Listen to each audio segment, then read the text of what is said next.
आप UPSC aspirant है तो मुझे ये बताने की कोई ज़रूरत नहीं है कि इकॉनमी और इकोनॉमिक सर्वे का रिलेशन क्या है। प्रीलिम्स हो, मेंस हो या फिर आपका इंटरव्यू हो, इकॉनमी में जो मोस्ट इंपॉर्टेंट डॉक्यूमेंट है एक एस्पिरेंट के लिए वो इकोनॉमिक सर्वे है। तो जब हम एग्रीकल्चर में मोक्ष प्राप्ति सीरीज कर ही रहे हैं तो क्यों ना हम इस बार के इकोनॉमिक सर्वे के वॉल्यूम 2 का जो चैप्टर 7 है एग्रीकल्चर एंड फूड मैनेजमेंट उसको भी कंप्लीट कर लें अच्छे से। ये इसलिए ज़रूरी है क्योंकि आपको एग्रीकल्चर का ढेर सारा डेटा जो आपके एग्ज़ाम के लिए रिलेवेंट है, मेंस के लिए, प्रीलिम्स के लिए, वो आपको मिल जाएगा। बहुत सारी गवर्नमेंट स्कीम का वहाँ पे प्रोग्रेस मिल जाएगा। नई गवर्नमेंट स्कीम जो स्टार्ट हुई थी वो मिल जाएगा बजट और सर्वे के दौरान। थोड़ा बहुत आपको क्रॉपिंग पैटर्न वगैरह का आइडिया भी मिलेगा। Meat, poultry industry, export import सबका थोड़ा बहुत यहाँ पे आइडिया मिलेगा। तो चलिए यहाँ पे इसको करते हैं। अब आपको इसमें कोई नोट्स बनाने की ज़रूरत नहीं है। ये सीधे सीधे गवर्नमेंट का डॉक्यूमेंट डाउनलोड किया हुआ, वहाँ पे जो एक्स्ट्रा चीज़ें लिखी हुई हैं रेड से या मैं आगे लिखूंगा वो आपके लिए रिलेवेंट है, और जो अंडरलाइन करूँगा या हाईलाइट करूँगा वही आपको खाली देखना है, उसके अलावा कुछ और नहीं देखना है। इकोनॉमिक सर्वे में जितना डेटा और जितनी रेलिवेंट चीज़ें हैं वो तो रहेंगी ही, साथ ही साथ मैं इस पर एक्स्ट्रा भी ओवरराइड कर दूंगा जो इंपॉर्टेंट चीज़ें हैं। तो सबसे पहले तो ये समझिए कि इस चैप्टर का कॉन्टेक्स्ट क्या है। इकोनॉमिक सर्वे आया था पैंडेमिक के दौरान 2021 में, 2020 से 21 के फाइनेंशियल ईयर के लिए। अब आपको पता है कि 24 मार्च 2020 को लॉकडाउन डिक्लेयर किया गया। तो उस टाइम पे इंडिया में क्या हो रहा था और इंडिया के पार्टिकुलरली एग्रीकल्चर सेक्टर में खेतों में क्या हो रहा था ये समझिए। देखिए सारी इंडस्ट्रीज़ पे इम्पैक्ट पड़ा, लोगों का ऑफिस जाना बंद हुआ, चीज़ों का ट्रांसपोर्टेशन में प्रॉब्लम आई, पब्लिक के पास पैसे नहीं थे, वेजेस देने के लिए लोगों के पास मनी नहीं थी, माइग्रेंट जो हैं एक जगह अटक गए थे, तो हर कुछ प्रभावित हुआ। सारी इंडस्ट्रीज़ डाउन हुई, इसमें कोई शक नहीं है। इंडिया का जीडीपी निगेटिव चला गया, इसमें कोई शक नहीं है। लेकिन क्या एग्रीकल्चर पे भी उतना ही इम्पैक्ट पड़ा या एग्रीकल्चर पे बराबर इम्पैक्ट पड़ा या एग्रीकल्चर पे कोई इम्पैक्ट नहीं पड़ा, ये समझना होगा। और ये समझने के लिए हमें ये नोटिस करना होगा कि जब 24 मार्च या मार्च अप्रैल के अराउंड लॉकडाउन चल रहा था तो हमारे खेतों में क्या हो रहा था। उसके लिए हमें क्रॉपिंग सीजन एक बार देख लेने होंगे, बाकी आगे डिटेल में भी होने वाला उसकी चिंता मत करिए। लेकिन क्रॉपिंग सीजन को देखेंगे तो आपको इम्पैक्ट समझ में आएगा कि क्या पे इम्पैक्ट पड़ा होगा। तो आपको पता है ऑलरेडी कि इंडिया में 3 क्रॉपिंग सीजन हैं, एक है खरीफ, एक है रबी और एक है जायद। ये जो खरीफ है, जब मानसून की बारिश होती है जून जुलाई के आसपास, उस टाइम पे ये खरीफ की क्रॉपिंग की जाती है। जून जुलाई के आसपास ये क्रॉपिंग की जाती है।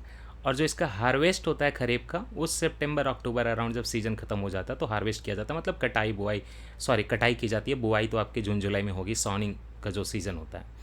तो ये होता है खरीफ। खरीफ के अगर कुछ इंपॉर्टेंट क्रॉप्स की बात करें तो देखिए फ्लैग बेरर तो आपका वहाँ पे राइस है। राइस को भाई घुटने पर पानी की ज़रूरत पड़ती है। हालांकि राइस के भी 2 तरीके हैं, एक तो होता है फुल पानी में डाला जाता है और एक कम पानी में डाला जाता है, बट उसमें अभी नहीं जाएंगे, राइस के कल्टिवेशन में देखेंगे। राइस के अलावा और कौन सी क्रॉप्स हैं आपको दिमाग में याद रखनी है। खरीफ सीजन में राइस, मेज़ मतलब मक्का, ज्वार, उड़द, कॉटन, ग्राउंडनट, सोयाबीन। कॉटन को ब्लैक सॉइल चाहिए होता है, डेक्कन पेनिनसुला के अराउंड होता है ये। और ब्लैक सॉइल की प्रॉपर्टी होती है कि वो बहुत ज़्यादा पानी को जो है रिटेन करती है, जैसे ही पानी निकलेगा वो पूरा फट जाएगा, है ना। तो कॉटन में वाटर की रिटेंशन की कैपेसिटी होनी चाहिए सॉइल में, तो ब्लैक सॉइल में होता है, रेगुड सॉइल भी कहते हैं। कॉटन हो गया। इसके अलावा ग्राउंड नट भी खरीफ क्रॉप है, याद रखिए। और साथ ही साथ सोयाबीन। ये सारे आपके खरीफ क्रॉप हो गए। Then comes the rabi crops. Rabi crops कब होते हैं, जो आपका ठंड का मौसम आता है, अक्टूबर से दिसंबर के बीच में इनकी सॉनिंग की जाती है। और अगर हार्वेस्ट की बात करें तो इनको अप्रैल से जून के बीच में काटा जाता है और फसल वहाँ से निकाली जाती है बेचने के लिए या खाने के लिए। इसके एग्जाम्पल में फ्लैग बेरर तो आपका वीट है, गेहूँ। उसके अलावा वीट के साथ हमेशा बार्ली जाता है, बार्ली रहेगा। पीस भी रहेंगे यहाँ पे, है ना, मटर वगैरह। और साथ ही साथ ग्राम और मस्टर्ड, सरसों के खेत दिलवाले दुल्हनिया ले जाएंगे, पंजाब की खेती याद है, हाँ।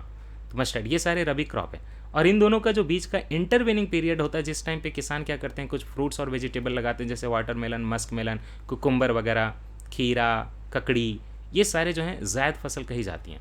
तो जब ये लॉकडाउन लगा था मार्च में, अप्रैल में, तो क्या हो रहा था खेतों में। अब ये देखिए, रबी क्रॉप हार्वेस्ट सीजन क्या है, अप्रैल से जून। उस टाइम पे रबी क्रॉप के हार्वेस्टिंग की सीज़न चल रही थी। जब हार्वेस्ट हो रहा है तो मज़दूर चाहिए हार्वेस्टिंग के लिए। उसके बाद हार्वेस्ट हो गया तो उसको बेचना है, ट्रांसपोर्टेशन कराना है, और सारी चीज़ों पे लॉकडाउन का इम्पैक्ट तो था। तो एग्रीकल्चर अफेक्ट तो हुई, लेकिन अब वही देखना है कि कितना अफेक्ट हुई। तो चलिए अब आगे बढ़ते हैं। कह रहे हैं कि ऐसे तो कोविड-19 पैंडेमिक का इम्पैक्ट बहुत हुआ, लेकिन फिर भी एग्रीकल्चर सेक्टर जो है उसने अपनी रेजिलियंस शो की। कैसे रेजिलियंस शो की, उसका आउटपुट जो था फिर भी स्ट्रांग था इस टाइम पे। अच्छा, ओवरऑल अगर डेटा देखें 2011 के सेंसस का, तो उसमें ये लिखा हुआ है कि इंडिया का जो वर्क फोर्स है, देखिए वर्क फोर्स मतलब एंटायर पॉपुलेशन नहीं होती, जो लोग एलिजिबल होते हैं वर्क करने के लिए उनकी बात हो रही है। तो ये जो इंडिया का वर्क फोर्स है उसमें से मोर देन 50%, 54.6% पॉपुलेशन जो वर्क फोर्स में, वो या तो एग्रीकल्चर में इन्वॉल्व है, नहीं तो एग्रीकल्चर के जो अलाइड सेक्टर हैं उन एक्टिविटीज़ में इन्वॉल्व है। और अगर बात करें ओवरऑल एग्रीकल्चर सेक्टर के कंट्रीब्यूशन का इंडिया के टोटल ग्रॉस वैल्यू एडेड में, तो वो 17.8% है। और ये डेटा कहाँ की है, कब की, 2019-20 की। याद रखिएगा, सेंसस वाला डेटा 54.6% लोग जो हैं एग्रीकल्चर में इन्वॉल्व हैं, वो मैं बता रहा हूँ 2011 का। और जो ग्रॉस वैल्यू एडेड में एग्रीकल्चर सेक्टर का कंट्रीब्यूशन है और अलाइड सेक्टर का 17.8%, ये मैं बता रहा हूँ 2019 से 20 के फाइनेंशियल ईयर का। और वो भी करंट प्राइस पे। करंट प्राइस और कांस्टेंट प्राइस दो चीज़ होती है। कांस्टेंट प्राइस में क्या करते हैं, इन्फ्लेशन को भी वहाँ पे डाल देते हैं और इन्फ्लेशन का इम्पैक्ट हटा के कैलकुलेट करते हैं। करंट प्राइस में इन्फ्लेशन जो प्राइस चेंज होता है वो भी इन्वॉल्व होता है। तो अच्छा पैमाना क्या होगा, कांस्टेंट प्राइस, जिसमें कि हम इन्फ्लेशन को हटा दें वहाँ से। समझ रहे हो, एक जगह में इन्फ्लेशन इन्वॉल्व है तो चीज़ों की प्राइस जो है ज़्यादा आपको लगेगी। उस हिसाब से देखो तो कितना था, 17.8%। और इन्फ्लेशन को निगेट कर दीजिए आप, फिर तुलना करिए, तो एक अलग चीज़ होती है। इन्फ्लेशन को निगेट करने के लिए जनरली 2011 से 12 का जो है वो बेसलाइन बनाते हैं। तो ये समझ गए आप ये चीज़। तो 17.8% जो है ग्रॉस वैल्यू एडेड इंडिया का कहाँ से आ रहा है, वो आपके एग्रीकल्चर सेक्टर से आ रहा है एट करेंट प्राइसेस। 1920 का ये डेटा है।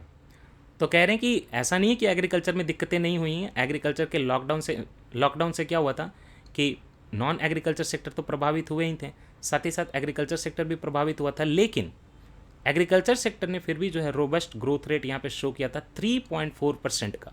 और मैं आगे आपको बताऊंगा कि इंडिया की जब जीडीपी डिक्लाइन हो रही थी तो एग्रीकल्चर ने जो है पॉजिटिव वहाँ पे अपना दिखाया था। और 3.4%, तो कितना चला 2020 से 21।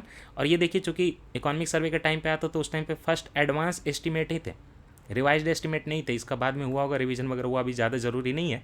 लेकिन इकोनॉमिक सर्वे के हिसाब से जो फर्स्ट एडवांस एस्टिमेट्स आए थे उसके हिसाब से एग्रीकल्चर ने शो किया बहुत बढ़िया ग्रोथ रेट 3.4% 2020 से 2021 के फिजिकल ईयर में, even during lockdown and pandemic, which is a very big thing. और ये जो 3.4% है ये एट कांस्टेंट प्राइसेस है, याद रखिएगा 2020 से 2021 के लिए कांस्टेंट प्राइसेस हैं। और फिर बता रहे हैं, गवर्नमेंट की तारीफ कर रहे हैं कि क्यों अच्छा हुआ, क्योंकि गवर्नमेंट ने क्रेडिट के कई सारे मेजर लिए, मतलब लोन देने के, मार्केट में बहुत सारे रिफॉर्म किए, और साथ ही साथ फूड प्रोसेसिंग जो है उसको बढ़ावा दिया आत्मनिर्भर भारत अनाउंसमेंट्स के अंदर। आत्मनिर्भर भारत में बहुत कुछ किया गया, तो एग्रीकल्चर के लिए भी बहुत कुछ किया गया है, ये बता रहे हैं। इतना ही नहीं, इकोनॉमिक सर्वे कह रहा है कि एक तरफ तो हमने एग्रीकल्चर में क्या इंप्रूव किया, प्रोडक्टिविटी इंप्रूव की ताकि ज़्यादा अनाज पैदा हो, उसकी मार्केटिंग में इंप्रूवमेंट किया एग्रीकल्चर प्रोड्यूस के। साथ ही साथ क्या था कि लॉकडाउन था तो लोगों को खाने की भी किल्लत हो रही थी, तो government also carried out a large food management programme, है ना। और वहाँ पे गवर्नमेंट को ढेर सारा फाइनेंशियल इम्प्लीकेशन भी आया, क्योंकि फूड सब्सिडी देनी पड़ी, फिर भी गवर्नमेंट ने ऐसा काम किया, बता रहे हैं। इसी चीज़ में इस कॉन्टेक्स्ट में याद रखना है प्रधानमंत्री गरीब कल्याण अन्न योजना को। प्रधानमंत्री गरीब कल्याण अन्न योजना में 80.96 करोड़ बेनिफिशियरीज को एडिशनल फूड ग्रेन दिया गया। एडिशनल फूड ग्रेन मतलब जो नेशनल फूड सिक्योरिटी एक्ट के अंदर मैंडेटेड रिक्वायरमेंट है, मैंडेट, उसके ऊपर दिया गया, है ना। कितना दिया गया, 5 kg पर पर्सन पर month free of cost till नवंबर 2020 दिया गया। इसमें जो है एग्रीकल्चर में बात करें अगर कितना दिया लोगों को, तो 200 जो है लाख मिलियन, क्या है ये, LMT, लाख मेट्रिक टन है ये, इतने फूड ग्रेन प्रोवाइड किए गए, है ना। और उसमें गवर्नमेंट को कितना खर्च आया, 75,000 करोड़ का, ये याद नहीं रखना है। और साथ ही साथ आत्मनिर्भर भारत पैकेज के अंदर 5 kg पर पर्सन पर month was distributed for 4 months May to August to benefit approximately 8 crore migrant. तो बस नॉर्मल लोगों को नहीं दिया प्रधानमंत्री गरीब कल्याण योजना के अंदर, इसके अलावा आत्मनिर्भर भारत पैकेज प्रोग्राम आया, नॉर्मल जो हैं आपके लोगों को दिया, नेशनल फूड सिक्योरिटी एक्ट के ऊपर वहाँ पे 5 kg पर पर्सन वो दिया नवंबर 2020 तक। उसके अलावा जो माइग्रेंट लोग हैं जो अलग अलग जगह पे फंस गए थे, उनके लिए 5 kg पर मंथ डिस्ट्रीब्यूट किया गया मई से लेकर अगस्त तक के लिए, क्योंकि उस टाइम पे लॉकडाउन वगैरह था, आत्मनिर्भर भारत पैकेज के अंदर, है ना, जो कि नेशनल फूड सिक्योरिटी एक्ट में कवर्ड नहीं थे या उनके पास स्टेट राशन कार्ड नहीं था, ठीक है। और उसमें 3109 करोड़ जो है अप्रॉक्सीमेटली सब्सिडी दी गई। तो ओवरऑल दो चीज़ें हैं यहाँ पे, एक है प्रधानमंत्री गरीब कल्याण योजना अन्न योजना, प्रधानमंत्री गरीब कल्याण अन्न योजना, और दूसरा क्या है, दूसरा है आत्मनिर्भर भारत पैकेज। यहाँ पे जो है जिन लोगों को जो माइग्रेंट लेबरर्स वगैरह थे जो फंस गए थे अपनी जगह पे, तो उनके लिए भी जो है दिया गया, क्योंकि वो नेशनल फूड सिक्योरिटी एक्ट वगैरह में मान लीजिए कवर नहीं हो, लेकिन खाने की ज़रूरत थी। अब देखिए इंट्रोडक्शन पे आ गए। इंट्रोडक्शन में कह रहे हैं कि देखिए दुनिया प्रभावित हुई तो हम कोई अलग से नहीं थे। कोविड-19 पैंडेमिक जो है इंडिया में कोई एक्सेप्शन नहीं है, हम भी प्रभावित हुए थे। और इनफैक्ट फार्मिंग एक्टिविटीज़ भी प्रभावित हुई थी, क्योंकि लॉकडाउन लगा था। लॉकडाउन से क्या होता है कि फार्म का जो इनपुट होता है, जैसे मान लीजिए कि सीड है, फर्टिलाइज़र है, पेस्टिसाइड है, इसकी मूवमेंट नहीं हो पा रही थी। फार्म की मशीनरी है, कहीं बाहर से हमें ट्रैक्टर मंगवाना है ना, माल ढुलाई के लिए चीज़ें मंगवानी, उसकी मूवमेंट नहीं हो पा रही थी एक जगह से दूसरी जगह, तो लोग चाह के भी नहीं ले पा रहे थे, राइट, हार्वेस्टिंग वगैरह के टाइम पे या सॉविंग वगैरह के टाइम पे। तो नेशनल लॉकडाउन जो हुआ वो यही यहाँ पे फोकस कर रहे हैं कि commencement of the harvesting season of rabi crop से हुआ। तो वीट की जो सीज़न होती है, जो रबी का क्रॉप होता है, वो ज़्यादा प्रभावित हुए, राइट। तो वहाँ से एडवर्सिटी तो आई। साथ ही साथ जो आपके एग्रीकल्चरल लेबरर्स हैं वो क्या करते हैं, वो कई बार अपनी जगह पे फंस गए या अपनी जगह पे जा नहीं पाए। इस कारण से लॉकडाउन के कारण जो है शॉर्ट टर्म फार्म लेबरर की कमी हो गई, शॉर्टेज हो गई एक टाइम के लिए। ये सारी चीज़ें हैं। फिर भी कह रहे हैं कि इंडिया के एग्रीकल्चर सेक्टर ने रेजिलियंस ग्रो शो किया है यहाँ पे इस एडवर्सिटीज़ में। Agriculture and allied sector were the sole bright spot. अकेला था यहाँ पे जहाँ पे सब कुछ सही चल रहा था, बाकी सेक्टर में हर जगह पे चीज़ें डिक्लाइन हो रही थी, एग्रीकल्चर और अलाइड सेक्टर ग्रो कर रहा था और 3.4% ग्रो कर रहा था कांस्टेंट प्राइस पे, है ना, इन्फ्लेशन पे काउंट नहीं कर रहे हैं, कांस्टेंट प्राइस पे ग्रो कर रहा था 2020 से 21 का एडवांस्ड एस्टिमेट में। ओके। और एडवर्सिटीज़ कैसी थी, continuous supply of agriculture commodities, okay, specially अच्छा ये गवर्नमेंट की तरफ से किया गया कि continuous supply of agriculture commodities maintain की गई, राइस, व्हीट, पल्सेज और वेजिटेबल मेंटेन किए गए, है ना, फूड सिक्योरिटी मेंटेन की गई। इन सारी चीज़ों के सिक्योरिटी के थ्रू फूड सिक्योरिटी मेंटेन की गई। अब बता रहे हैं कि गवर्नमेंट ऑफ इंडिया ने आत्मनिर्भर भारत अभियान के थ्रू इस चीज़ में क्या क्या किया था, है ना, फूड मैनेजमेंट के लिए। तो ये आपके लिए थोड़ा सा इंपॉर्टेंट हो जाता है। Major announcement for agriculture and food management under the Atmanirbhar Bharat अभियान। सबसे पहले तो ये देखिए कि एक एग्रीकल्चर इंफ्रास्ट्रक्चर फंड है, जो कि हम डिटेल में आगे देखने वाले हैं, लेकिन अभी के लिए सुन लीजिए। एग्रीकल्चर इंफ्रास्ट्रक्चर फंड कितने का बना, 1 लाख करोड़ का बना। और इसमें क्या है, financing will be provided for funding agriculture का infrastructure project at farm gate. किसान के खेत के सामने जो जो चीज़ों की ज़रूरत है इंफ्रास्ट्रक्चर को, उसके लिए टोटल ओवरऑल गवर्नमेंट ने कितना पूल बनाया, फंडिंग बनाई 1 लाख करोड़ की। और साथ ही साथ एट एग्रीगेशन पॉइंट, तो खाली फार्म गेट पे नहीं, उसके अलावा क्लस्टर बेस्ड होगा, कुछ ऑर्गेनाइजेशन होंगी, सेल्फ हेल्प ग्रुप होगा, उनके लिए भी। And for financially viable post harvest management infrastructure, मान लीजिए कि किसी का कोल्ड स्टोरेज वगैरह पोस्ट हार्वेस्ट के लिए, उसके मेंटेनेंस के लिए भी अगर वो फाइनेंशियली वायबल है तो गवर्नमेंट वहाँ पे मदद करेगी आपको। 10,000 करोड़ से scheme for formalisation of micro food enterprises, ये स्कीम सारी मैं आपको पढ़ाने वाला हूँ।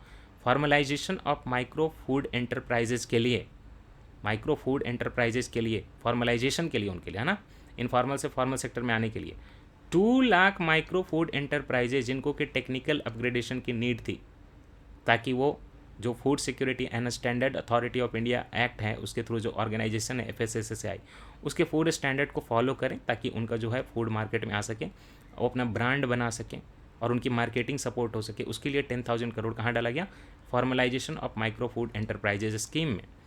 20,000 करोड़ फॉर फिशरमैन थ्रू प्रधानमंत्री मत्स्य संपदा योजना, ये एक अलग से आई फिशरमैन के लिए, प्रधानमंत्री मत्स्य संपदा योजना, वहाँ पे 20,000 करोड़ दिए गए। और यहाँ पे क्या है, integrated sustainable and inclusive development करना मरीन और इनलैंड दोनों फिशरी का, और इंफ्रास्ट्रक्चर डेवलप करने, जैसे हार्बर हो गया, फिशिंग, कोल्ड चेन हो गया, उसके लिए मछली को जमाने के लिए मार्केट डेवलप करना, ये सारी चीज़ें। इतना ही नहीं है, आपको पता होगा कि एनिमल जो होते हैं आपके कैटल वगैरह, उनमें फुट एंड माउथ डिजीज हो जाता है और ब्रुसेलियोसिस हो जाता है। आप इन दोनों जो हैं FMD और ब्रुसियालोसिस, इन दोनों का जो ऑर्गेनिज्म कॉज करने वाला है उसका नाम कमेंट सेक्शन में बता दीजिए। उसके लिए 100% वैक्सीनेशन का टारगेट का जो यहाँ पे रखा गया, कैटल के लिए, बफेलो के लिए, शीप, गोट और पिग पॉपुलेशन के लिए। इसके लिए क्या है, इसके लिए national animal disease control programme लाया गया। इतना ही नहीं है, एनिमल हस्बेंड्री के लिए इंफ्रास्ट्रक्चर डेवलपमेंट फंड 15,000 करोड़ का, ठीक है, डेयरी प्रोसेसिंग के लिए, वैल्यू एडिशन के लिए, कैटल फीड का इंफ्रास्ट्रक्चर इंप्रूव करने के लिए, कैटल क्या खाएगा, टॉप टू टोटल। ये क्या है, आपको पता होगा कि एक ऑपरेशन ग्रीन्स चल रहा था टॉप के लिए, टोमेटो, ओनियन, पोटैटो। अब ये 3 क्रॉप के लिए चल रहा था ऑपरेशन ग्रीन्स, और वो है ministry of food processing and industries का। अब उसको क्या किया ना, अब उसको एक्सटेंड कर दिया, सारे फ्रूट एंड वेजिटेबल के लिए मदद देंगे। आगे मैं आपको टॉप स्कीम पढ़ाने वाला हूँ। तो बस ये टॉप स्कीम अब लिमिटेड नहीं है आपके टोमेटो, ओनियन, पोटैटो पे, नाम तो है, लेकिन ऑपरेशन ग्रीन में अब सारे फ्रूट्स एंड वेजिटेबल को इंक्लूड कर लिए, क्योंकि पैंडेमिक था और ज़रूरत थी कि सब जगह मदद मिले। नेक्स्ट ये है कि reforms in essential commodities act, agriculture marketing and agriculture produce pricing and quality assurance. ये क्या है? 2020 के जो आपके फार्म लॉज आए थे ना, उनकी बात कर रहे हैं कि उनमें लेजिस्लेटिव रिफॉर्म किया गया। आपको पता है उस पर कितना प्रोटेस्ट वगैरह चल रहा है। और पर्पस ये था कि जो भी एग्रीकल्चरल कमोडिटी जैसे कि सीरियल, पल्सेज और ऑयल सीड्स पे रिस्ट्रिक्शन लगे हुए थे एपीएमसी के बाहर बेचने से, उन पर रिस्ट्रिक्शन हटाया जाए और एक मार्केट डेवलप हो सके, है ना। और लिस्ट ऑफ एसेंशियल कमोडिटी से उनको निकाल दिया ताकि उनकी एक स्टोरिंग हो सके। विदाउट स्टोरिंग तो उसका मार्केटिंग सही से होगा नहीं, जमा होना चाहिए, नहीं तो फिर फट से जो है रेस्ट्रिक्शन लग जाएगा, लिमिट लग जाएगा। तो ऑयल सीड, सीरियल, पल्सेस, ये सारे को जो है एसेंशियल कमोडिटीज़ एक्ट से निकाल दिया गया। उसके लिए एसेंशियल कमोडिटीज़ एक्ट में क्या किया गया? अमेंडमेंट किया गया। और बाकी 2 लॉज आए आपकी मार्केटिंग के लिए और कॉन्ट्रैक्ट वगैरह के लिए, जो कि बिजनेसमैन और फार्मर के बीच में होगा, उसको डिस्कस करने वाले हैं। नेक्स्ट, प्रधानमंत्री गरीब कल्याण अन्न योजना, ये ऑलरेडी पढ़ा हमने। फूड एंड न्यूट्रिशनल सिक्योरिटी देना 80 करोड़, आपने देखा ना 80 क्या 89 86 करोड़ के आसपास जनता कवर हो रही थी, 80 something, 80 crore ration card holders के लिए। और जो राशन कार्ड होल्डर नहीं थे उनके लिए अलग से पैकेज था, right. 1 nation 1 ration card scheme, ये बहुत पहले से चला आ रहा है कि कोई भी माइग्रेंट वर्कर है किसी दूसरे स्टेट में जा रहा है तो वहाँ की पब्लिक डिस्ट्रीब्यूशन सिस्टम से भी अपना अनाज उठा सके, फेयर प्राइस शॉप सिस्टम से, और उसका राशन कार्ड उसके स्टेट का बना हुआ होगा जहाँ से वो आया है, लेकिन वो किसी भी स्टेट में बेनिफिट ले सकेगा मूवेबिलिटी के लिए। ठीक है, इतनी चीज़ें हो गई। अब ओवरव्यू ऑफ एग्रीकल्चर सेक्टर पूरा लेंगे। अभी जितना इकोनॉमिक सर्वे में गवर्नमेंट स्कीम के बारे में बताया गया और जो बताए गए हैं वही साथ में कवर कर रहा हूँ। अलग से गवर्नमेंट स्कीम का भी वीडियो बना दूंगा, है ना, सब करूँगा आपके लिए। Gross value added in agriculture, तो ओवरव्यू ले रहे हैं अब एग्रीकल्चर का, तो डिफरेंट चीज़ें, डिफरेंट पैरामीटर्स देखेंगे ओवरव्यू में। पहला पैरामीटर देखेंगे कि gross value added in agriculture कितना रहा।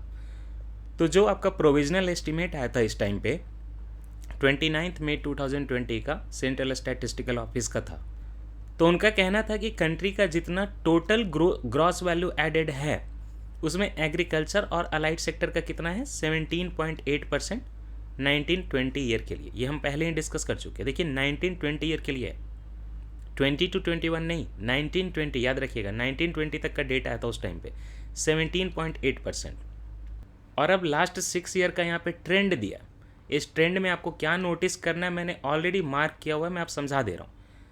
2014-15, 15 से 16, 16-17, 17-18, 18-19, 20, ओवरऑल 2014 से लेके 2020 6 ईयर्स होते हैं। तुलना कैसे करेंगे? ओवरऑल सबसे पहले देखेंगे कि share of gross value added of agriculture and allied sector, country का टोटल जो इकोनॉमी था ग्रॉस वैल्यू एडेड उसमें कितना परसेंट था। तो आप फर्स्ट वाले और लास्ट वाले अवेलेबल डेटा को ही देखिए। 2014-15 में कितना था 18.2% और अब कितना है 17.8%। तो कमा कि घटा कि बढ़ा? घटा, ठीक है, कम हुआ। 18.2 से देखिए पहले 17.7 हुआ, घटा, फिर 18 हुआ, बढ़ा, फिर 18 तक रहा, बराबर रहा, फिर घटा, फिर बढ़ा, बट स्टिल 14 से 20 के बीच में क्या हुआ है? घटा है ओवरऑल। तो क्या इसमें कोई कॉन्स्टेंसी है, मतलब कंसिस्टेंसी है? नहीं, जिगजैग है।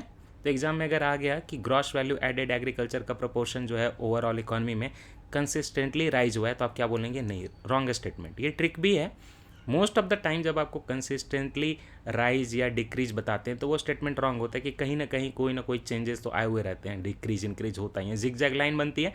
तो 18% तो देखिए 17 हो गया, फिर 18 हो गया, फिर बराबर रह गया, फिर घट गया, फिर बढ़ गया। ओवरऑल क्या है 14-15 के हिसाब से 19-20 वाला थोड़ा सा कम है। अच्छा, उसमें भी अगर बात करें ग्रॉस वैल्यू एडेड में शेयर ऑफ क्रॉप कितना था, तो वो देखिए ये ओवरऑल बन रहा है। 11-4 जोड़ दीजिए कितना हो जाएगा? 15 हो जाएगा। 15 और 1 जोड़ दीजिए 16 हो जाएगा। 16 17 हो जाएगा। और इधर इसको जोड़ दीजिए 5 4 9 10 11 18.2, राइट। तो ओवरऑल आप ये जो शेयर ऑफ क्रॉप देख रहे हैं वो एग्रीकल्चर में नहीं है शेयर, वो ओवरऑल इकोनॉमी में शेयर है। तो शेयर ऑफ क्रॉप की बात करें तो वहाँ पे क्या ट्रेंड रहा? 11.2, 10.6, घट गया, 10.6 बराबर रह गया, फिर घट गया, फिर घट गया। तो देख रहे हैं 2014 से 15 से लेके 18-19 तक का ही इसका डेटा। देखिए इसका डेटा 18-19 तक का है, 5 साल का है। तो पहले 11.2 था, अब 9.4 हो गया। तो क्रॉप का शेयर क्या हुआ है? घटा है। पहले घटा, बराबर रहा, फिर और घटा, फिर घटा। ओवरऑल कहें तो ये घटा है, 11.2 से लेके 9.4 हुआ। ठीक है, शेयर ऑफ लाइव स्टॉक क्या हुआ है, 4.4 था, 4.6 हुआ, 4.8 हुआ, 5.1 हुआ, 5.1। आप देख रहे हैं 4.4 से 5.1 ये हमेशा बढ़ा है, लास्ट में एक बार बराबर रहा है, अदरवाइज ये कंसिस्टेंटली या तो राइज हुआ, नहीं तो यहाँ पे बराबर रहा है। लाइव स्टॉक का शेयर बढ़ रहा है ओवरऑल इकोनॉमी में। Share of forestry and logging देखिए 1.5 1.5 1.5 बराबर, फिर घटा, फिर घटा, तो या तो बराबर रहे तो घटा। ये शेयर ऑफ फॉरेस्ट्री कोई नहीं पूछेगा आपसे। शेयर ऑफ फिशरी देखिए यहाँ पे एक्वाकल्चर 1 1.1 1.1 1.2 1.2 बढ़ा है। ठीक है, तो आप ओवरऑल देखें तो शेयर ऑफ क्रॉप क्या हुआ है, घटा है। अगर 15 से तुलना करें आपके 19 की, तब की बात कर रहा हूँ, 14 से 19 की, 5 साल की, तो शेयर ऑफ क्रॉप क्या हुआ है, 11.2 से 9.4 क्या हुआ है, घटा है, right. Share of live stock बढ़ा है, 5.1 हो गया है। शेयर ऑफ फिशरी बढ़ा है, 1.2 हो गया। ठीक है, और ओवरऑल क्या हुआ है, ओवरऑल घटा है। उस चीज़ को ये डिस्क्राइब भी कर दे रही इकोनॉमिक सर्वे में। Share of agriculture and allied sector in GB of the country has declined. पहले 18.2% था 14-15 में, अब कितना है 17.8% 19-20 में। और क्यों ये हुआ है, ये रीज़न आपको जानना है। एग्रीकल्चर के अलावा जो इकॉनमी में बाकी नॉन एग्रीकल्चर सेक्टर है ना, वो ज़्यादा अच्छा परफॉर्म किया उन लोगों ने। ओवरऑल 14 से लेकर 20 की बात हो रही है भैया, पिछले साल की बात नहीं हो रही। पिछले साल एग्रीकल्चर ने बहुत अच्छा किया, लेकिन ये तो पूरा 6 साल का दरमियान था। उस 6 साल में इकॉनमी के बाकी कंपोनेंट ने ज़्यादा ग्रो किया, इसलिए एग्रीकल्चर कम हो गया। और एग्रीकल्चर के अंदर बात करें तो क्रॉप का शेयर क्या हुआ है, घटा है, राइट।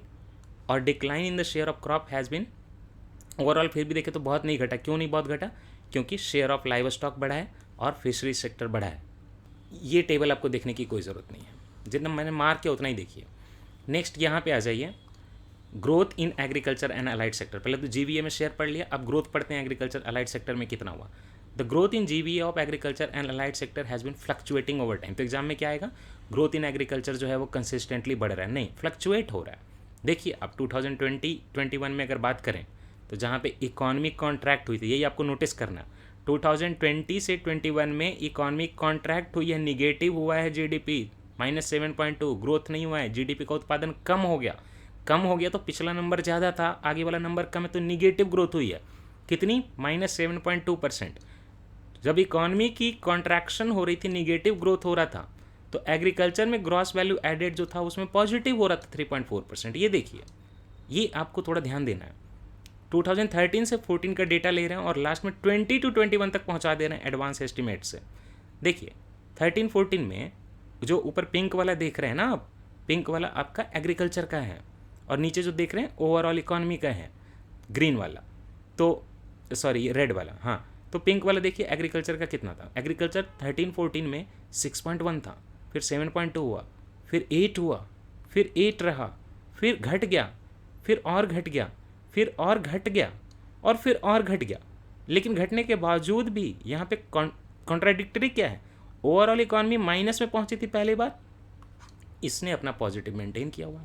ओवरऑल इकॉनमी का देखें, घटा बढ़ा बढ़ा घटा घटा बढ़ा, तो ना ही तो जीडीपी कंसिस्टेंटली डिक्रीज या इंक्रीज हुआ है, नहीं एग्रीकल्चर का जीवीए कंसिस्टेंटली डिक्रीज या इंक्रीज हुआ। बट ये वाला याद रखिए, एग्रीकल्चर का 3.4, इकॉनमी का -7.2, इंपॉर्टेंट लिख दिया मैंने।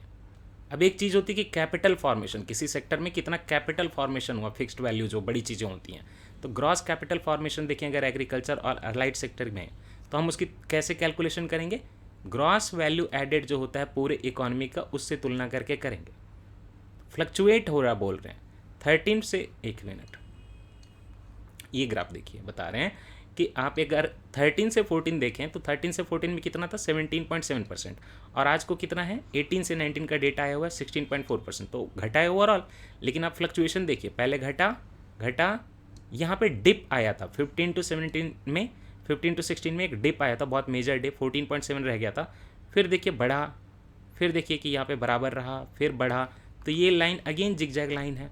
तो ग्रॉस कैपिटल फॉर्मेशन भी जो है एग्रीकल्चर और अलाइड सेक्टर में फ्लक्चुएट हो रहा है। 17.7% था 13-14 में, और लास्ट में 18-19 में कितने पे अटका है 16.4% में। ओवरऑल अगर बात करें यहाँ से यहाँ तक की, तो ये एक डिक्लाइन है।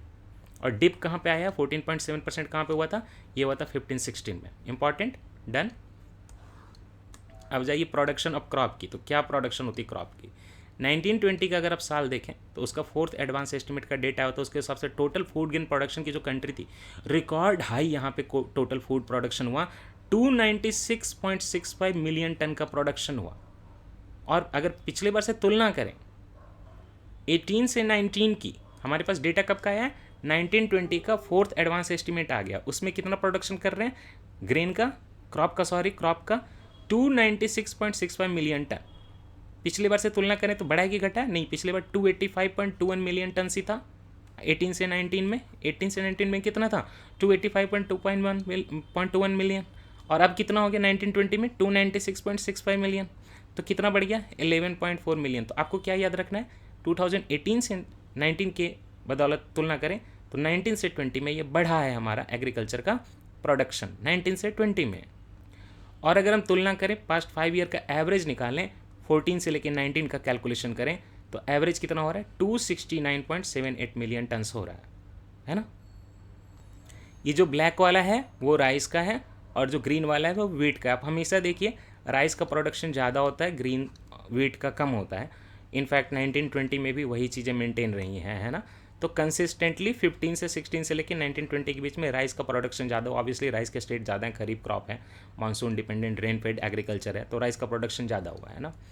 ठीक, अब यहाँ पे मैंने आपको क्या बोला, notice none is having consistency in increase और डिक्रीज। ये किस चीज़ का डेटा है, ये डेटा है trend in production of other major crop. तो राइस वीट तो आपने देख लिया। अब देखिए कोर्स सेरल, जो मोटे अनाज होते हैं ना, जो ज्वार बाजरा टाइप के, कोर्स सेरल की भी एक कहानी है। पहले के ज़माने में लोग क्या है कि कोर्स सेरल नहीं खाते थे। हमारे दादा परदादा से पूछो कि भाई आप मोटा अनाज खाओगे क्या, तो चावल खाएंगे, गेहूँ खाएंगे, ठीक। और उसमें क्या किसको खिलाते थे, घोड़े को खिलाते हैं। अब क्या हुआ है कि यही जो ओट बन के आ गया आपका सारा ओट, मोटे अनाज सारे बिक रहे हैं महंगे महंगे में। शहर के लड़के लड़कियां पूरा उसको खा रहे हैं कि ऐसे उससे वेट मतलब रिड्यूस होता है, ऐसे स्लिम बॉडी के लिए ज़रूरी है, हेल्दी खाना है। अब पुराने लोग कह रहे हैं कि यार ये तो हम लोग घोड़े को खिलाते थे, अब नए ज़माने के लोग उसको खा रहे हैं। चीज़ें रिटर्न होती हैं, राइट। हाँ, खैर, तो ये कोर्स सेरल की बात करें तो ये देखिए ब्लैक वाला है। तो कोर्स सेरल का प्रोडक्शन क्या कंसिस्टेंट है, नहीं, ठीक। पल्सेस की बात करें, कैसे दिया ये, थोड़ा सा डिफरेंस ही किया है क्या, ये क्या बनाया है इसमें, कलर, मेरे कलर ब्लाइंडनेस हो गई क्या, नहीं गलत दिया ही है, ये थोड़ा सा और इस कलर का होना चाहिए था। एनीवे, पल्सेस की बात करें, देखिए बढ़ा बढ़ा, कम हुआ, बराबर रहा, राइट। ऑयल सीड्स की बात करते हैं, ये ग्रे वाला है ऑयल सीड, कुछ भी कंसिस्टेंसी एकदम मेंटेन्ड है क्या, नहीं। कॉटन की बात करते हैं, ग्रीन वाला, बढ़ा, बराबर, घट गया, कुछ भी कंसिस्टेंसी नहीं है। क्या मैंने लिखा है, नन इज हैविंग कंसिस्टेंसी। तो कोई भी कोर्स सेरल हो, पल्स हो, ऑयल सीड हो, कॉटन हो, कहीं भी कंसिस्टेंटली राइज या कंसिस्टेंटली डिक्रीज आ गया तो आप मार्क कर दीजिएगा कि नहीं भैया हमने देखा है, अभिनव हुआ पढ़ा रहा था, बोल रहा था कि नहीं हो रहा था ठीक। एग्रीकल्चर क्रेडिट की बात करते हैं तो लोन कितना दे रहे हैं। एग्रीकल्चर क्रेडिट की फ्लो की बात करें तो 1920 का टारगेट कितना था, 13,50,000 करोड़ का, 13,50,000 करोड़ का टारगेट था। ओके, अचीवमेंट कितना था, 13,92,000 करोड़। तो जितना टारगेट था उससे ज़्यादा एग्रीकल्चर क्रेडिट दिया कब, 19 से 20 में।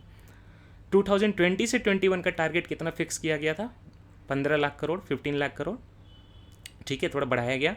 और बोल रहे हैं कि बजट तो मतलब पहले का एस्टिमेट रहता है ना, उसमें 30 नवंबर 2020 तक 9,73,000 खर्च कर दिया गया। तो बाकी कैसे होगा, बाकी जो है मार्च रश होगा, जल्दी जल्दी खत्म किया जाएगा। The agriculture infrastructure fund announced as a part of, देखिए एग्रीकल्चर, ये एग्रीकल्चर इंफ्रास्ट्रक्चर फंड मैंने बोला ना आपको पहले कि वो आपको डिटेल में भी पढ़ना है। तो आपका जो आत्मनिर्भर भारत अभियान था ना, उसी में एग्रीकल्चर इंफ्रास्ट्रक्चर फंड भी लॉन्च किया गया था। तो उससे क्या है, क्रेडिट फ्लो को बूस्ट करना एग्रीकल्चर सेक्टर में। बॉक्स 2 में उसकी डिटेलिंग करेंगे। Regional distribution of agriculture credit आपको समझना है, साउदर्न रीजन में ज़्यादा हो गया है, इसीलिए हम साउथ इंडिया का मैपिंग जो है लास्ट कर रहे हैं, क्योंकि उनको ज़्यादा पैसा मिला तो हम उनका देर से करेंगे। Share of north eastern region जो है बहुत लो था, देखिए, इसलिए हमने उसको पहले कवर कर लिया। देखिए ये आपके कलर कोडिंग है, लेकिन मैंने अलग से लिख दिया, कोई कन्फ्यूजन ना हो। नॉर्थ ईस्ट में जो शेयर है एग्रीकल्चर का क्रेडिट का लोन का सबसे कम है। ये जो ये येलो वाला दिख रहा है ना, ये 0 to 0.3% शेयर है ओवरऑल में। 100% अगर एग्रीकल्चर क्रेडिट गया कंट्री में तो सिक्किम, एक आसाम को छोड़ दीजिए, बाकी सारे नॉर्थ ईस्ट स्टेट को और थोड़ा त्रिपुरा को छोड़ दीजिए, बाकी सारे में बहुत कम है, ठीक। नॉर्थ ईस्टर्न रीजन सबसे कम है।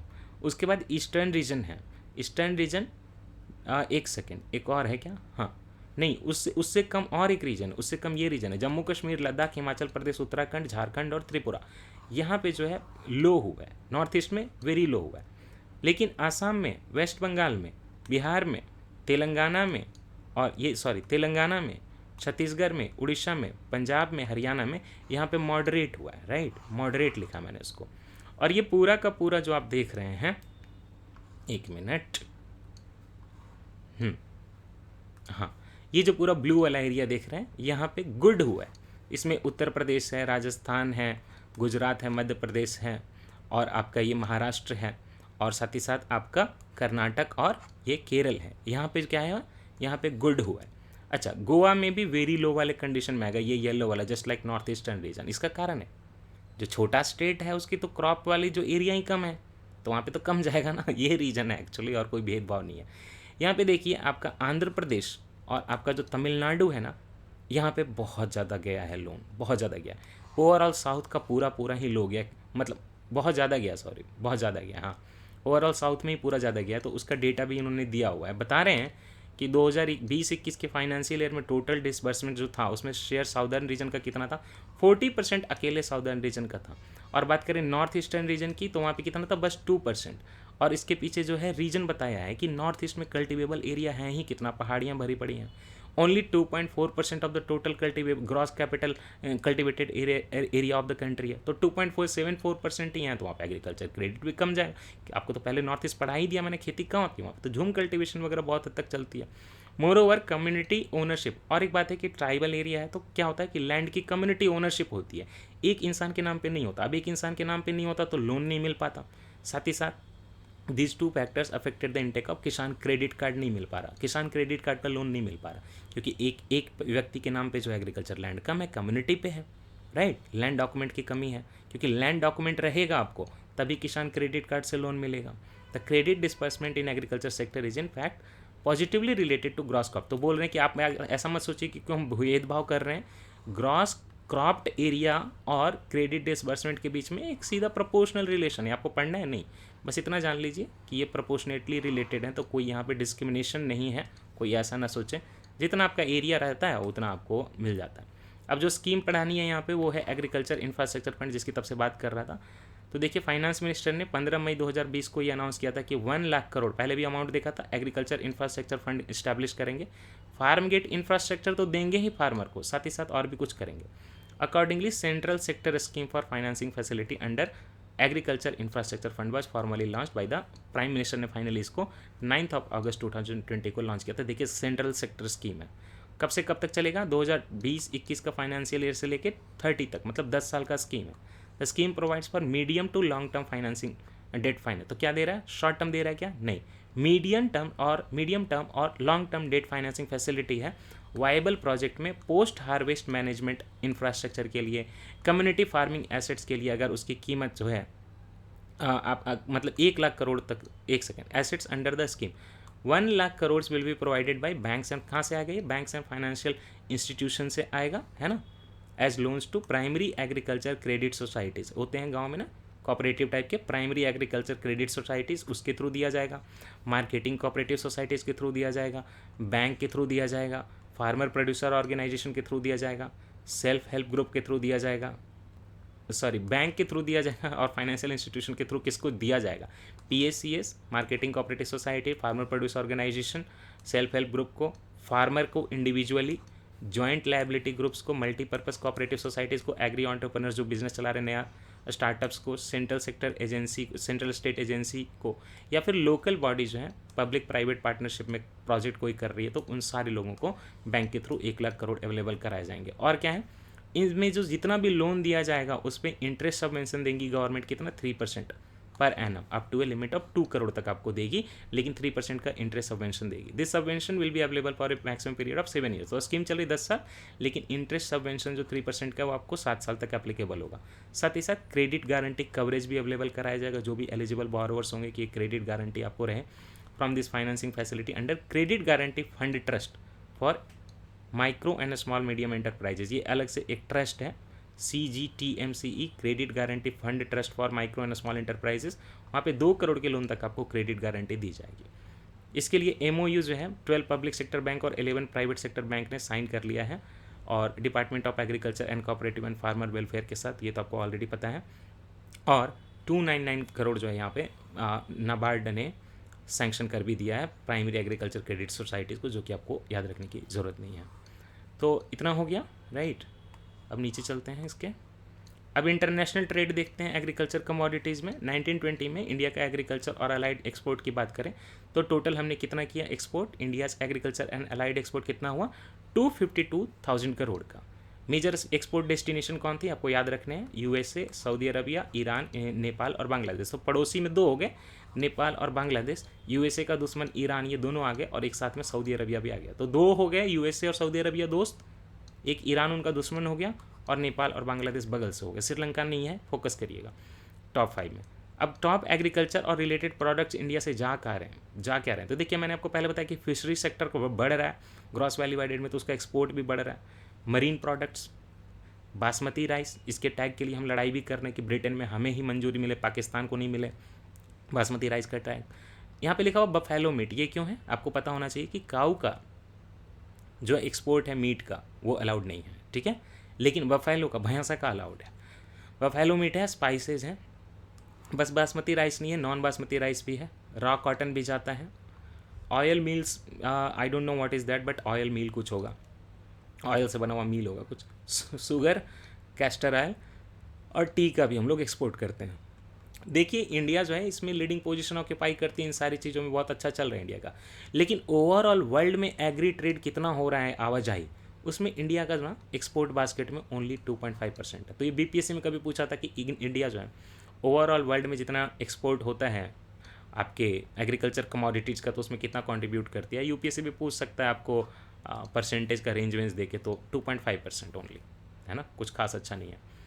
नाउ एक चीज़ याद रखिए कि जब से एग्रीकल्चरल रिफॉर्म हुआ था, सॉरी इकोनॉमिक रिफॉर्म हुआ था, एलपीजी वाला, लिबरलाइजेशन, प्राइवेटाइजेशन, ग्लोबलाइजेशन 1991 का, इंडिया तब से नेट एक्सपोर्टर है एग्रीकल्चर प्रोडक्ट का। उसके पहले हमारी कंट्री में भुखमरी होती थी, हमें बाहर से अनाज मंगवाना पड़ता था।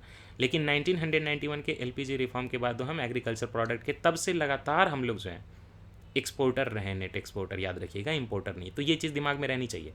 What about oil, edible oil, edible oil में हम इंपोर्ट करते हैं, हम बहुत पैदा करते हैं एडिबल ऑयल, लेकिन हम खाते भी उतने हैं। लेकिन अगर ओवरऑल एग्रीकल्चर प्रोडक्ट की बात करें, पाम ऑयल का हम बहुत ज़्यादा पाम ऑयल का इंपोर्ट करते हैं। लेकिन ओवरऑल अगर बात करें एग्रीकल्चर प्रोडक्ट की, तो वहाँ पे हमारा एक्सपोर्ट जो है तब से जो है नेट एक्सपोर्टर रहे हम 1991 से। और बोल रहे हैं कि फाइनेंशियल ईयर 1920 में तो बात करें अगर, हमारा एक्सपोर्ट 2.52 लाख करोड़ चला गया, इंपोर्ट कितना था 1.47, तो अब घटाएंगे तो आपको नेट एक्सपोर्ट मिल जाएगा। लास्ट 6 ईयर का एनालिसिस करें तो share of top 10 agriculture commodities in total value of agriculture export shows that there have been significant changes in composition. तो एक्सपोर्ट बास्केट ओवरऑल हम इन नेट एक्सपोर्ट कर रहे हैं, लेकिन उस बास्केट में ना कई चीज़ें चेंज होती रही हैं। Share of marine products in total agriculture export value has remained the largest over the period. Marine product सबसे ज़्यादा रहा है। Its share in total agriculture export value increase from, पहले कितना था 15-16 में मरीन का जो प्रोडक्ट था वो टोटल एग्रीकल्चर के एक्सपोर्ट में 14.5% कंट्रीब्यूट करता था। आज के ज़माने में 1920 में ये 19% कंट्रीब्यूट कर रहा है।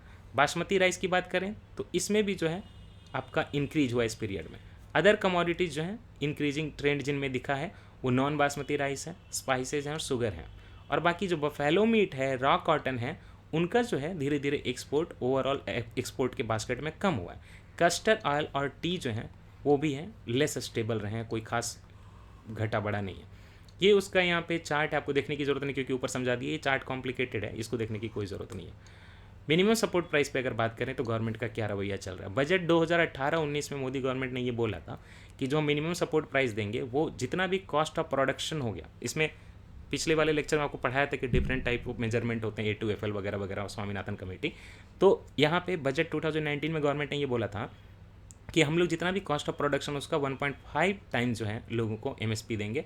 और इसी बेसिस पे गवर्नमेंट ने MSP जो है हर चीज़ का इंक्रीज़ कर दिया, चाहे वो रबी हो या खरीफ हो 2020-21 के सीज़न में। MSP ऑन खरीफ क्रॉप की बात करें तो हाईएस्ट इंक्रीज इन MSP किस पे अनाउंस किया गया है, वो आपके सबसे ज़्यादा जो है नाइजर सीड पे MSP अनाउंस किया गया, सबसे ज़्यादा बढ़ा है। उसके बाद सेसमम पे, है ना, उसके बाद उड़द पे, उसके बाद कॉटन पे, उसके बाद बस सबसे ज़्यादा MSP किसका बढ़ा है, the highest increase in MSP niger seed, उसके बाद क्या है सेसमम, उसके बाद क्या है उड़द, और उसके बाद है कॉटन, राइट। और अगर फार्मर को जो एक्सपेक्टेड उससे मतलब रिटर्न आएगा उसके हिसाब से देखें तो सबसे ज़्यादा रिटर्न आएगा उसको बाजरा पे, उसके बाद उड़द पे, उसके बाद तूर पे, और उसके बाद मेज़ पे। सारी ऐसी चीज़ें मोटे अनाज, कोर्स सेरल, और ताकि जो है ना एग्रो क्लाइमेटिक एक अच्छी खेती हो सके, लोग बस चावल और गेहूँ ना लगाएं, है ना। ओके, कुछ यहाँ पे क्रॉप हैं, ये आपके सारे खरीफ क्रॉप हैं जिन पे एमएसपी है। तो देखिए पैडी है, ज्वार है, बाजरा है, रागी है, मेज है, अरहर है, मूंग है, उड़द है, कॉटन है, ग्राउंडनट है, सनफ्लावर सीड है। क्रॉपिंग पैटर्न में अलग से पढ़ाने वाला, चिंता मत करिए। सोयाबीन है, सेसमम है, और नाइजर सीड है। अच्छा, रबी सीजन की बात करें, रबी सीजन की बात करेंगे तो रबी का ये रहा। रबी सीजन की बात करें तो हाईएस्ट इंक्रीज इन एमएसपी किस पे अनाउंस हुआ है, सबसे ज़्यादा लेंटिल पे गया है। ऐसी सारी चीज़ें जो आप कम सुनते हैं क्योंकि इनको बढ़ावा देना, लेंटिल पे, उसके बाद ग्राम पे। तो ये ट्रिक भी हो गई कि चावल गेहूँ ना लगा दीजिएगा, क्योंकि हमें एक ओवरऑल अच्छी सस्टेनेबल एग्रीकल्चर करना है, राइट, न्यूट्रिशन बढ़ाना। तो ये सारी चीज़ें जरूरी हैं, एमएसपी बढ़ा के देते हैं इस पर। लेंटिल पे, उसके बाद ग्राम पे, उसके बाद रैपसीड और मस्टर्ड पे, राइट, और फिर सैफ्लावर पे।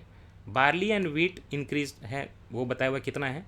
एक्सपेक्टेड रिटर्न की बात करें तो हाईएस्ट देखिए यहाँ पे वीट का है, पंजाब हरियाणा का बोलबाला है, तो ये थोड़ा भाई ध्यान रखिएगा आप।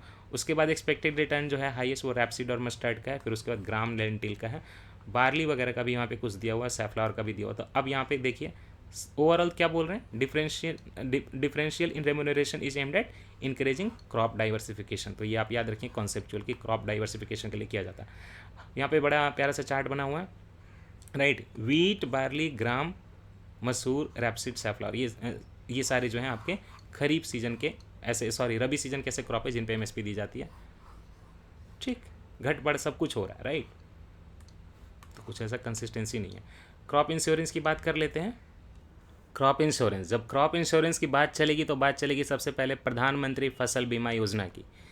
देखिए प्रधानमंत्री फसल बीमा योजना की खासियत यह है कि एक कॉम्प्रिहेंसिव रिस्क सॉल्यूशन देता है, वो भी lowest uniform premium across the country for farmers. वो कैसे देता है, देखिए ये स्कीम जो है ना पूरे क्रॉप की एंटायर लाइफ साइकिल को कवर करता है। क्रॉप लगाने से पहले प्री सॉविंग, मतलब अनाज, सॉरी सीड वगैरह की जहाँ पे जरूरत है वहाँ से लेके इंश्योरेंस की शुरुआत हो जाती है, और पोस्ट हार्वेस्ट कहीं भी कोई भी लॉस हो उसको ये कवर करेगा अगर नेचुरल है तो, है ना।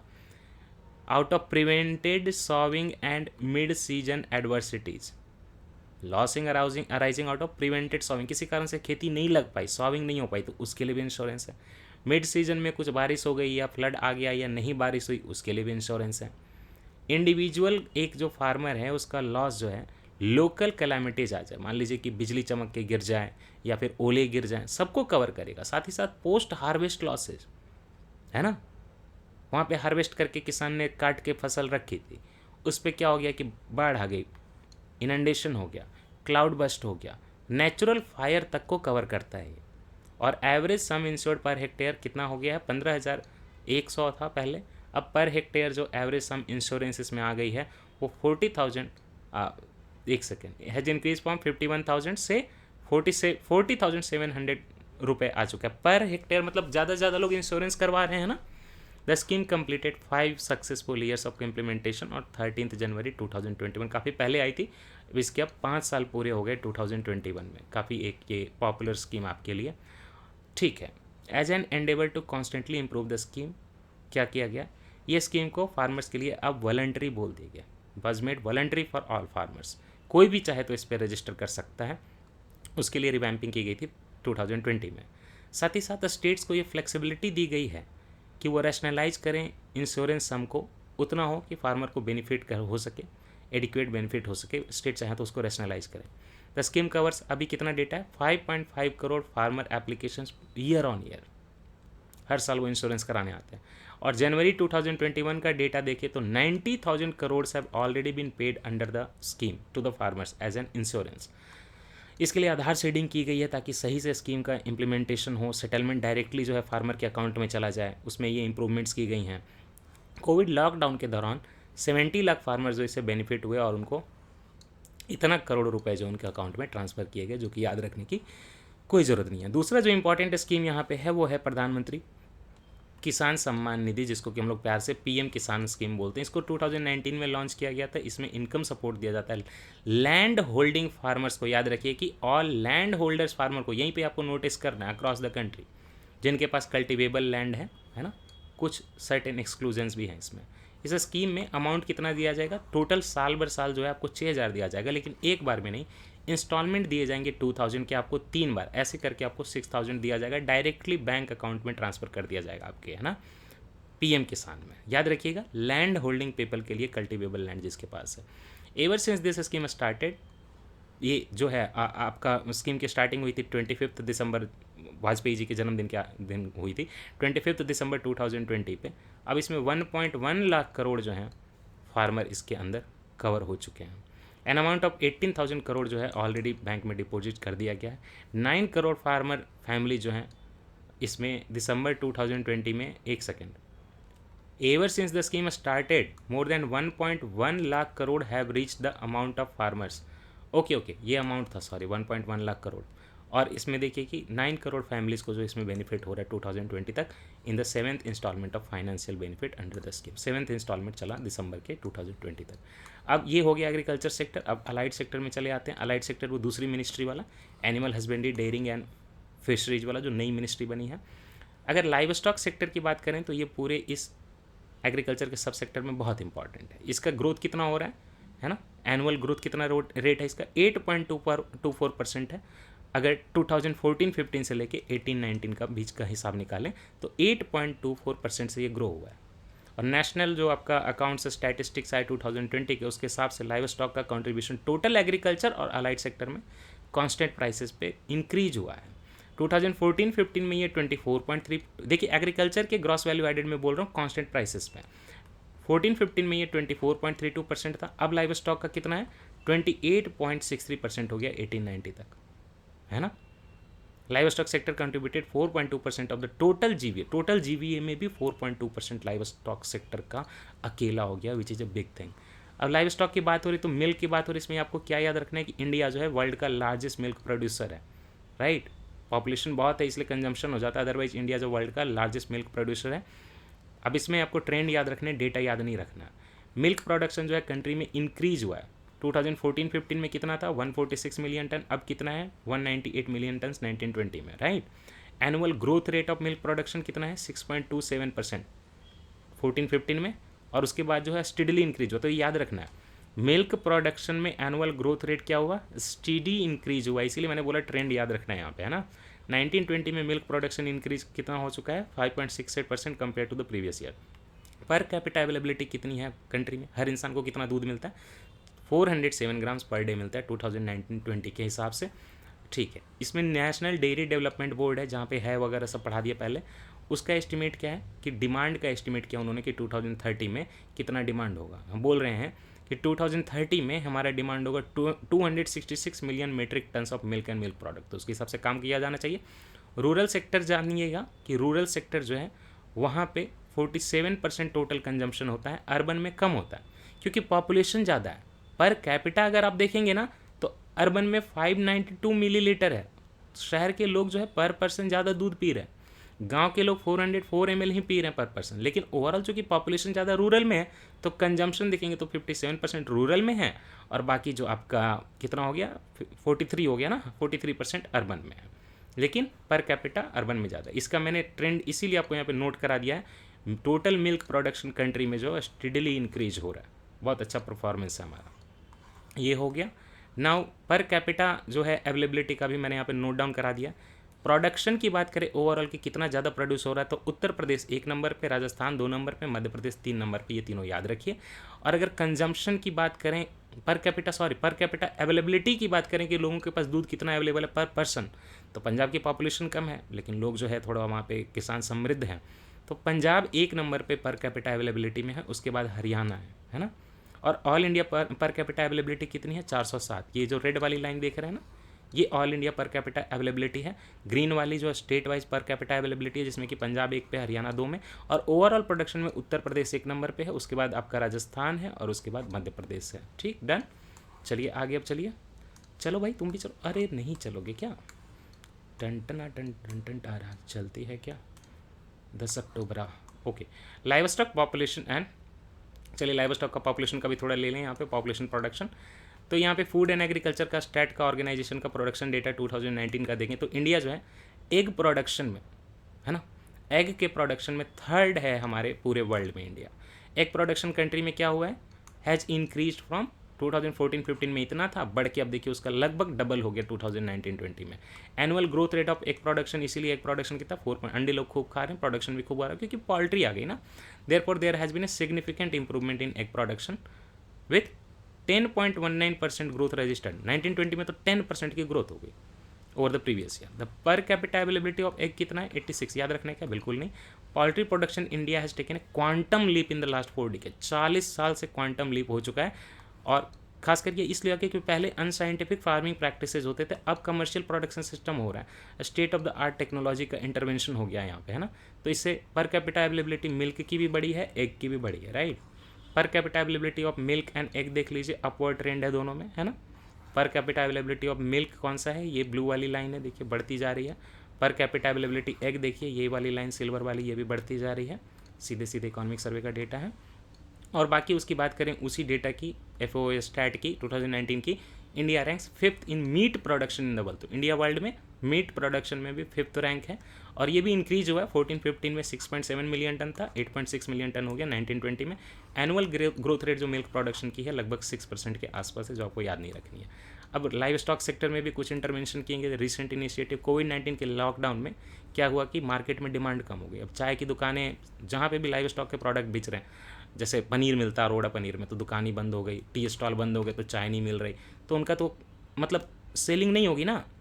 तो जो प्राइवेट डेयरी जो प्रोक्योरमेंट करती थी ना, उनका प्रोक्योरमेंट बंद हो गया। लेकिन कोऑपरेटिव सोसाइटीज़ की डेयरी को तो करना पड़ रहा था। तो जब प्राइवेट वाली ने स्टॉप कर दिया प्रोक्योरमेंट, तो क्या होगा कि सारा मिल्क डाइवर्ट होकर चला गया कोऑपरेटिव्स में। अब कोऑपरेटिव का रूल है कि उनके पास जितना दूध आना है उनको उतना प्रोक्योर करना पड़ेगा। तो मिल्क प्रोडक्ट्स प्रोक्योरमेंट इन कोऑपरेटिव सोसाइटीज इंक्रीज्ड। तो इससे क्या हुआ कि क्योंकि वो मिल्क रिजेक्ट नहीं कर सकते थे फार्मर अगर लेकर आए, तो रूल है ये। तो कोऑपरेटिव्स तो क्या हो गया कि उनकी लिक्विडिटी की प्रॉब्लम हो गई, क्योंकि जितना मिल्क आ रहा है उसको पाउडर में कन्वर्ट करना है, उसमें खर्च आ रहा है, तो उनके पास जो पैसा था खुला वो कम हो गया। इससे जो है उनकी हालत ख़राब हो गई, राइट। उनको मिल्क पाउडर बटर में मिल्क प्रोक्योरमेंट करने के बाद ये सब कन्वर्शन करना था, उसमें खर्च आ रहा था और सारे फार्मर जमा कर दे रहे थे। तो इसके लिए स्टेप लिया गवर्नमेंट ने, वन टाइम सपोर्ट दिया, एक सब स्कीम प्रोवाइडिंग इंटरेस्ट सबवेंशन इसमें भी दिया, वर्किंग कैपिटल लोन पे फाइनेंशियल ईयर 2021 में। इसके लिए क्या है, ongoing scheme state dairy cooperative and farmers producer organisation को दिया इंटरेस्ट सबवेंशन 2% पर एनम और एडिशनल इंसेंटिव 2%। ये सब आपको याद नहीं रखना है ना, टाइमली पेमेंट करेंगे तो। मिल्क यूनियन वगैरह को जिनके पास स्ट्रेस ज़्यादा हो गया था फाइनेंशियल, उनको सारे के लिक्विडिटी को ख़त्म करने के लिए पैसा दिया गया। Consequent upon budget announcement on inclusion of live stock sector, किसान क्रेडिट कार्ड में ना लाइव स्टॉक सेक्टर को भी इंक्लूड कर लिया ताकि उनको लोन मिल सके। इससे क्या हुआ कि 1.5 करोड़ डेयरी फार्मर्स और milk cooperative and milk producer companies were targeted to provide Kisan credit card, है ना, प्रधानमंत्री आत्मनिर्भर पैकेज के अंदर। अब एनिमल हस्बेंड्री पे चलते हैं। Infrastructure development fund, animal husbandry infrastructure development fund भी आया। तो ये पहले शुरुआत में आपने पढ़ा था 15,000 करोड़ 15,000 करोड़ जो है आत्मनिर्भर भारत अभियान के स्टिमुलस पैकेज यहाँ पे दी गई animal husbandry infrastructure development fund में। AHIDF करेगा क्या, ये इन्वेस्टमेंट जो होता है एक इंडिविजुअल एंटरप्रेन्योर हो, प्राइवेट कंपनी हो, या फिर कोई MSME हो, या कोई फार्मर प्रोड्यूसर ऑर्गेनाइजेशन हो, या कोई सेक्शन 8 कंपनीज हो, अगर वो dairy processing value addition infrastructure में इन्वेस्टमेंट करना चाहती है, मीट प्रोसेसिंग वैल्यू एडिशन में इंफ्रास्ट्रक्चर में इन्वेस्टमेंट करना चाहती है, एनिमल फीड प्लांट मतलब एनिमल क्या खाएगा उसमें इन्वेस्टमेंट करना चाहती है, तो 15,000 करोड़ का फंड बना हुआ है कहाँ पे, AHIDF animal husbandry infrastructure development fund. ये भी आत्मनिर्भर भारत पैकेज में आया। गवर्नमेंट ऑफ इंडिया क्या करेगी, 3% इंटरेस्ट सबवेंशन यहाँ पे भी देगी एलिजिबल बेनिफिशियरी को, 2 साल का मॉरेटोरियम भी देगी कि आप इतने साल तक लोन मत चुकाइए, और 6 ईयर्स का जो है रिपेमेंट पीरियड रहेगा, है ना। Interest subvention will be release to banks every year, government based on entitlement, तो हर साल गवर्नमेंट देगी। Government of India would set up a credit guarantee fund, यहाँ पे भी रहेगा जस्ट लाइक पहले जो पैकेज था उसी तरह से, कृषि में जैसे था ना उसी तरह किया गया। और क्रेडिट गारंटी फंड को कौन मैनेज करेगा, NABARD. Credit guarantee would be provided to those sanction projects which are covered under MSME defined ceilings, MSME की सीलिंग में हो तो आपको क्रेडिट गारंटी फंड मिलेगा, 25% ऑफ क्रेडिट तक आपको ये दिया जाएगा, राइट। ने एक और चीज़ आई थी मैंने बताया था national animal disease control program, जो 2 बीमारियां बताई थी, तो गवर्नमेंट ने इसके लिए अप्रूव किया national animal disease control program. FMD, foot and mouth disease हो जाता है एनिमल्स को, जो गाय भैंस रहते हैं उनको। और दूसरा बीमारी होती है ब्रुसियोलॉसिस, है ना, सॉरी, ब्रुसेलॉसिस। तो उसके लिए क्या करेंगे, वैक्सीनेशन करेंगे, किसका, कैटल का, बफेलो का, शीप का, गोट का, पिग का। तो ये भी याद रखना है कि इनको ये होता है, कैटल, बफेलो, शीप, गोट, पिग पॉपुलेशन को, है ना, बोवाइन एनिमल को ये सब नहीं हो सके उसके लिए। खैर, तो ये है। फिशरीज सेक्टर की बात कर लेते हैं। फिशरीज सेक्टर में क्या चल रहा है, मछली पकड़ते हैं। देखिए, मछली पकड़ने में इंडिया वर्ल्ड में 2 नंबर पे, 1 नंबर पे जापान है। India is the second largest fish producing country, यहाँ पे नहीं लिखा हुआ है 1 नंबर पे, लेकिन 1 नंबर पे आपका जापान है। इंडिया कितना अकाउंट करती है ग्लोबल फिश के प्रोडक्शन में, 7.58%। तो एग्जाम में अगर आ जाएगी 50%, 20%, तो ऐसा नहीं है, लगभग 8% के आसपास है, 7.58%। अच्छा, फिश प्रोडक्शन पहले ही बता दिया था कि फिशरी अच्छा कर रहा है वो, तो फिश प्रोडक्शन इंडिया जो है ऑल टाइम हाई हो चुका है, 14.616 मिलियन मेट्रिक टन हो गया 1920 में। डेटा याद नहीं रखनी है, ठीक है। बात करें अगर फिशरी सेक्टर कितना कंट्रीब्यूट करता है, ओवरऑल अगर बात करें फिशरी सेक्टर कितना कंट्रीब्यूट करता है ग्रॉस वैल्यू एडेड में, तो वो है 1.24%।